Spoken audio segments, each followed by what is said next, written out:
Having launched the biggest war in Europe since 1945, Moscow now accuses Europe of preparing for war with Russia. The Kremlin points to Germany's military buildup and its joint nuclear exercises with France as a proof that the continent is moving towards a direct confrontation. In Moscow's version of reality, Russian militarization is self-defense, while Europe's attempt to defend itself is aggression. And once again, the Kremlin is reaching for one of its oldest scare tactics, invoking Germany's past to frighten the rest of Europe into staying weak. The Europeans are preparing for war with Russia, and they are not hiding it. They are saying so publicly. Germany's militarization is no secret, and we will adjust our political and military planning accordingly. What is astonishing is the silence of other European countries. This silence of the lambs is remarkable because Germany's militarization should alarm the European community, given the historical lessons it should have learned from German revanchism, militarism, and the tragedies endured by all European nations. NATO's desire to militarize to the limit will end in defeat.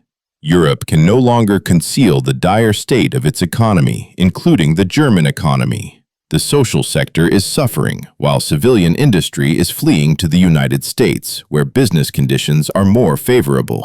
Wildberries claims its warehouses are protected by every available defense system and that most Ukrainian attacks are being successfully repelled. The results suggest otherwise. So far, more than a dozen of the company's facilities have already been targeted. Whatever Wildberries is upgrading every day, it does not appear to be making its warehouses particularly drone-proof. For an online retailer, the company is beginning to sound remarkably like a military command, explaining why its supposedly fortified positions keep catching fire. Our warehouses are equipped with every available means of protection. From the very first day of the attacks, we have been strengthening and reinforcing our defensive line on a daily basis, including through engineering solutions. We modernize our protection systems every day. The fact that we are successfully repelling most of the attacks is direct proof of that. And this is despite the fact that the terrorists are increasing their firepower every day. Meanwhile, despite Wildberries' claims that its warehouses are successfully repelling most Ukrainian attacks, another one has just gone up in flames. Ukrainian drones struck yet another Wildberries logistics hub, this time in Russia's Vladimir region, forcing the company to reroute deliveries once again. Склад.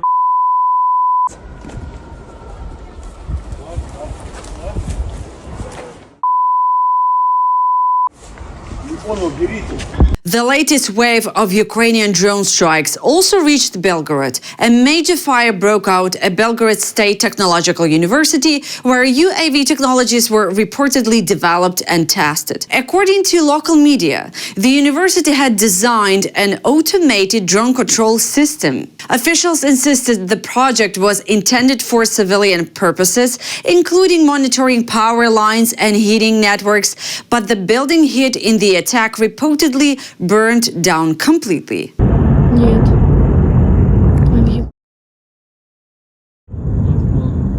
Его не сбили, он туда прям втягнул, второй. Да. Russia has struck Zaporizhia with 8 guided aerial bombs in 2 waves of attacks. 1 woman was killed and at least 21 people were injured. The bombs hit residential areas, damaging apartment blocks, private homes, cars, and warehouse complex. At one of the locations, rescuers found a woman dead beneath the rubble. Another victim was thrown onto the roof by the force of the explosion. Unfortunately, a woman was killed at the first location. We managed to rescue another woman who had been thrown onto the roof by the explosion. We brought her down, gave her first aid, and handed her over to the ambulance crew. A private celebration at an upscale restaurant in central Moscow ended in a deadly explosion. The blast occurred at Balzi Rossi, an Italian restaurant inside one of the city's iconic Stalin-era skyscrapers, where around 50 guests had reportedly gathered for a private event. According to Russian investigators, a woman arrived carrying a box she believed was a gift. A security guard stopped her before she entered the restaurant and opened the package. Seconds later, an improvised explosive device packed with the metal fragments detonated. The death toll has now risen to 5, with more than 20 people injured, several of them critically. Investigators believe the bomb was remotely detonated and say the woman carrying the package may not have known what was inside. Russian officials have not identified the intended target. Unconfirmed reports in Russian media suggest that the real target may have been General Alexander Chaiko, commander of Russia's airspace forces, who was allegedly celebrating his birthday at the restaurant. Russia is running out of workers as the war is making the crisis war. Mass immigration, mobilization, and long-term demographic decline have left the country short of between 1.5 and 2.5 million employees. The defense industry alone is missing up to 500,000 workers, including more than 100,000 engineers and other highly skilled specialists. The Kremlin's answer is increasingly desperate: push children into work earlier, cut university places, bring more women into restricted professions, recruit prisoners, and import labor from India, North Korea, China, Bangladesh, and Sri Lanka. There have been proposals to lower the minimum working age from 14 to 12. But none of this creates new workers. It simply moves the same shrinking pool of people from classrooms, prisons, and civilian industries into the war economy. Russia is not solving its labor crisis. It is cannibalizing its own future to keep the military machine running. Measures such as bringing students into the workforce earlier, expanding the role of women, and attempting to revive the use of prison labor do little to increase Russia's overall labor pool. Instead, they merely redistribute an already scarce workforce. At the same time, efforts to rely more heavily on foreign workers are increasingly colliding with rising nationalist sentiment and restrictive migration policies. Russia has found a new way to normalize its war, turned the aircraft that bombs Ukrainian cities into a family attraction. At an air show in Novosibirsk, crowds cheered as an Su-34 fighter bomber roared overhead. The same type of aircraft used to drop guided bombs on homes, hospitals, and schools in Ukraine. For Russian spectators, it was entertainment. For Ukrainians, that sound often means seconds to run for cover. Moscow calls it aviation pride. In reality, it is the packaging of a mass destruction as a weekend show. Your stomach drops and you can feel the vibrations. It is amazing. It is an indescribable feeling. Your ears pop and everything is shaking inside. Russia may be pouring billions into war, but in Tyumen, residents are queuing for drinking water. Heavy flooding has contaminated the tap supply in the city of nearly 900,000 people, leaving water discolored, fuel-smelling, and, according to locals, barely usable even for washing dishes. Dead fish have appeared across lakes and rivers as oxygen levels in the water collapse. More than 120 homes have been flooded, dozens of people evacuated, and a state of emergency declared. So while Moscow lectures the world about strength, sovereignty, and a historic destiny, one of Russia's major regional cities is relying on tanker trucks for clean water. What is this? I'm washing dishes. Look at this. This is the kind of water we get every day. It's terrible. Is this normal? And it stinks. It has a bad odor. All through July like this. The coalition of the willing may be approaching its most dangerous moment, according to The Telegraph. Keir Starmer is gone. Emmanuel Macron will leave office next year, and Europe could soon lose the two leaders who built the group into a serious political force behind Ukraine. Their successors may preserve the language of support, but not necessarily the same resolve. Britain's new Prime Minister, Andy Burnham, has little foreign policy experience.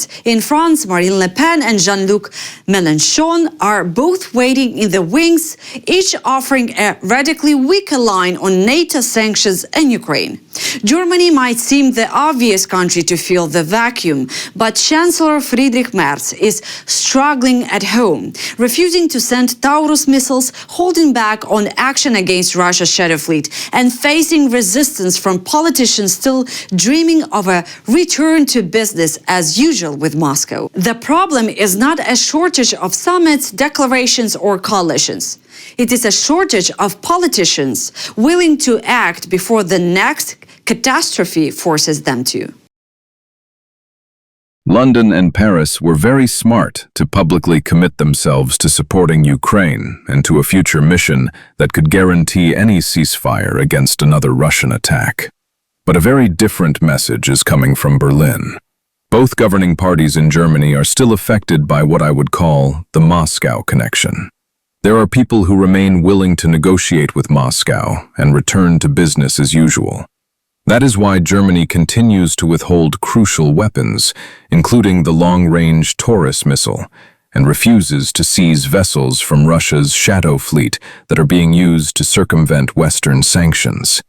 These decisions send a signal to Moscow that Germany is doing less than it could. This is not leadership. So who is supposed to lead Europe now? We need a Churchill. Europe has already faced several Churchill moments, but so far it has produced no Churchill. Iran now claims Ukraine has assured Tehran it will stay out of the war against it. For nearly 4 years, Iran has supplied Russia with the Shahed drones, technology and production know-how used to attack Ukrainian cities and kill civilians. Now the same country expects Ukraine to guarantee its neutrality. Tehran says Britain and Bulgaria delivered similar assurances after reports that their territory or military facilities could be used by the United States. But Ukraine's position is fundamentally different. Iran is not a distant party to its war. It has been one of Russia's key military suppliers. Over the past 24 hours, we received numerous calls from Britain, Bulgaria, and Ukraine. There had been reports claiming that they had provided their bases to the United States, and we had warned them. They contacted us to say they would not become part of the war against Iran. With Oman, as a coastal state, we are obliged to ensure the safe passage of ships through the Strait of Hormuz and to cooperate with one another. We need to establish a clear mechanism. China has built a surveillance system capable of following foreign visitors far beyond passport control. According to the New York Times, an exposed police platform contained records on almost 12,000 people, including foreigners, journalists, residents of Hong Kong and Taiwan, and individuals classified by Chinese authorities as potential security risks. The system combined passport details with the phone numbers, home addresses, employment records, flights, train journeys, hospital visits.